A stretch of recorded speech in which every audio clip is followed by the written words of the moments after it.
Hi കൂട്ടുകാരെ, സെലിം ബ്ലോസിലേക്ക് സ്വാഗതം. ഇന്ന് ഇതുപോലെ ഒരു പപ്പങ്ങ എടുത്തിട്ടുണ്ട് ഉണ്ടല്ലോ. അപ്പോൾ ഈ പപ്പങ്ങ വെച്ച് വളരെ വ്യത്യസ്തമായ ഒരു റെസിപ്പിയാണ് തയ്യാറാക്കുന്നത്. പപ്പങ്ങ വറുവലെന്നോ ഫ്രൈയെന്നോ ഒക്കെ പറയാം. കുറച്ച് ഡിഫറൻ്റ് ആയ ഒരു റെസിപ്പിയാണ്. അപ്പോൾ വീഡിയോയിലേക്ക് പോകാം. അപ്പോൾ കൂട്ടുകാർക്ക് ഇഷ്ടമായ ഒന്ന് സബ്സ്ക്രൈബ് ചെയ്ത് സപ്പോർട്ട് ചെയ്യുക, ഷെയർ ചെയ്യുക, കമൻറ്റ് ചെയ്യുക, ലൈക്ക് ചെയ്യുക. അപ്പോഴിതിന് വേണ്ടി ആദ്യം ഈ പപ്പങ്ങയുടെ തോടൊക്കെ ചെത്തിയെടുക്കാം. അപ്പോഴിതിൻ്റെ തോടൊക്കെ ഒന്ന് ചെത്തിയെടുക്കാം.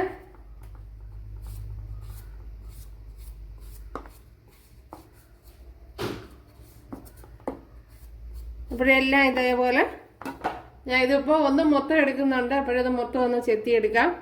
അപ്പോഴ് തൊലിയെല്ലാം ചെത്തിയെടുത്തിട്ടുണ്ട് കൂട്ടുകാരെ. ഉണ്ടല്ല, ഇനി ഈ കുരുവിനെ എടുത്ത് കളയാം.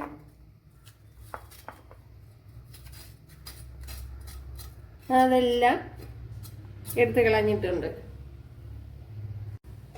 കണ്ടല്ലേ. അപ്പോഴിവിടെ എല്ലാം കട്ട് ചെയ്തെടുത്തിട്ടുണ്ട്. ഓക്കെ, ഇതിനി ഇങ്ങനെ തിരിച്ച് ഒന്ന് കട്ട് ചെയ്തെടുക്കാം ഇതേപോലെ.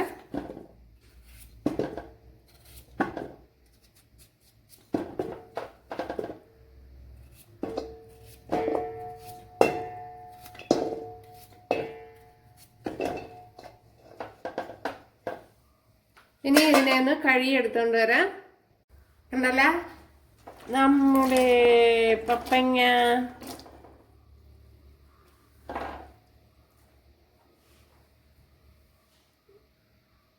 ഇതിലേക്ക് വേകുവാൻ ആവശ്യമായ വെള്ളം ചേർത്ത് കൊടുക്കാം.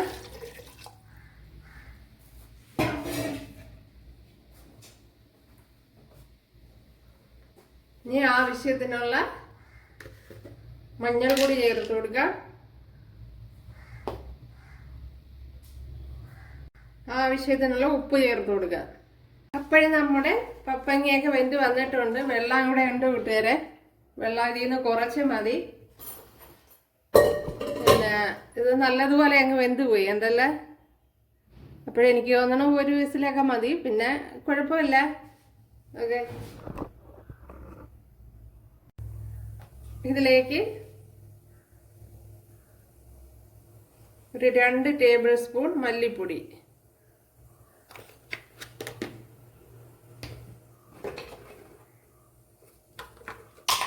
ഇനി ഇതിലേക്ക് 1 ടേബിൾ സ്പൂൺ കാശ്മീരി മുളക് പൊടി, അതേപോലെ 1 നുള്ള മഞ്ഞൾ പൊടി, 1 നുള്ള കായപ്പൊടി. ഇനി ഇതിലേക്ക് കുറച്ച് 1 ടീസ്പൂണോ 1/2 ടീസ്പൂണോ അല്ലെങ്കിൽ 1 ടേബിൾ സ്പൂണ് ആവശ്യത്തിന് പെപ്പർ പൗഡർ കൂടെ ചേർത്ത് കൊടുക്കുക. ഇതിലേക്ക് ഇനി ആവശ്യത്തിനുള്ള ഉപ്പ് ചേർത്ത് കൊടുക്കുക. ഇതിലേക്ക് വെള്ളം ചേർത്ത് കൊടുക്കുക. ഞാൻ ഇത് ഇപ്പോൾ നമ്മുടെ പപ്പായ വെന്ത വെള്ളമാണ് ചേർത്ത് കൊടുത്തിട്ടുള്ളത്.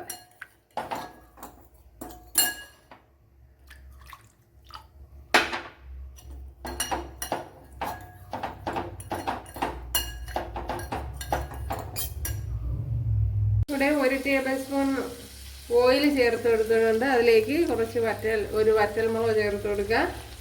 അതേപോലെ കുറച്ച് കറി ലീവ്സ് കൂടെ ചേർത്ത് കൊടുക്കുക. അതേപോലെ തന്നെ ഇതിലേക്ക് ഒരു 6-7 അല്ലി കൊച്ചുള്ളി ചതച്ചെടുത്തിട്ടുണ്ട്. കുറച്ച് വെളുത്തുള്ളി, ഒരു 10 അല്ലി വെളുത്തുള്ളി ചെറിയ പീസ് ഇഞ്ചി ഇത്രയൊന്ന് ചതച്ചെടുത്തിട്ടുണ്ട്.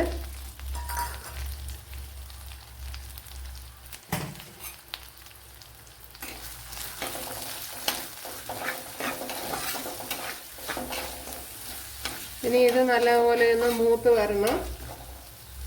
അതേപോലെ തന്നെ ഇതിലേക്ക് 1 ടേബിൾ സ്പൂൺ തേങ്ങ ഇതുപോലെ കൊത്തിയെടുത്തിട്ടുണ്ട്. അത് ചേർത്ത് കൊടുക്കുക.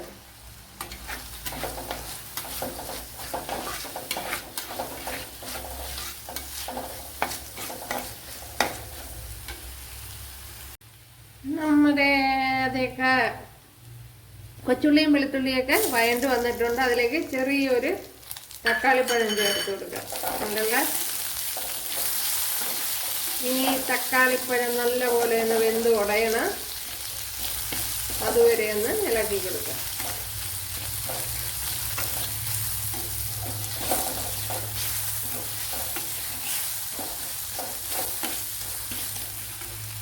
ഇനി ഇതിലേക്ക് നമ്മൾ കലക്കി വെച്ച മസാല ചേർത്ത് കൊടുക്കാം.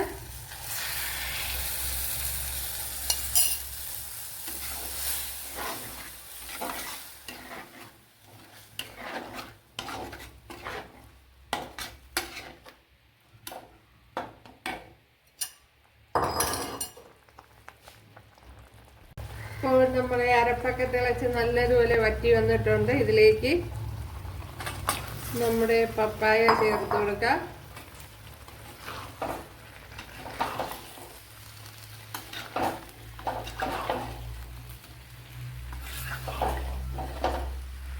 നല്ലതുപോലെ ഒന്ന് ഇളക്കി യോജിപ്പിച്ചെടുക്കാം.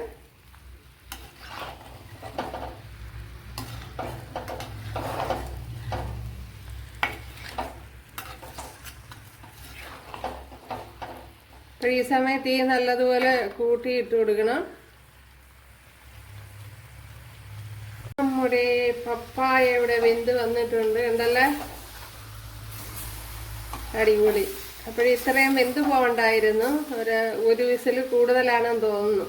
ഓക്കെ, നല്ല ടേസ്റ്റ് ഉണ്ട്.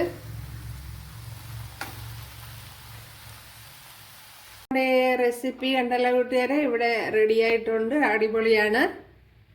അപ്പോഴിത് കുറച്ച് വെന്ത് പോയി, അപ്പോഴും ഒരു വിസിലൊക്കെ മതി. അപ്പോഴും കറക്റ്റായി കിട്ടും. നമ്മൾ കുഴയാതെ നല്ല തുറുതുറ ഉള്ള രീതിയിൽ കിട്ടും.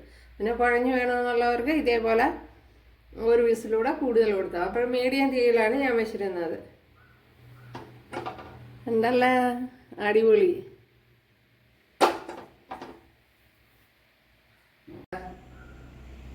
അപ്പോഴേ നമ്മുടെ റെസിപ്പി കണ്ടല്ലോ കൂട്ടുകാരെ, അടിപൊളി. അപ്പോൾ കൂട്ടുകാരെല്ലാവരും ചെയ്ത് നോക്കുക. ഇഷ്ടമായാൽ സബ്സ്ക്രൈബ് ചെയ്ത് സപ്പോർട്ട് ചെയ്യുക. അപ്പോൾ അടുത്തൊരു വീഡിയോ ആയിട്ട് കാണാമെന്ന് പറഞ്ഞുകൊണ്ട് എല്ലാവർക്കും താങ്ക്സ്.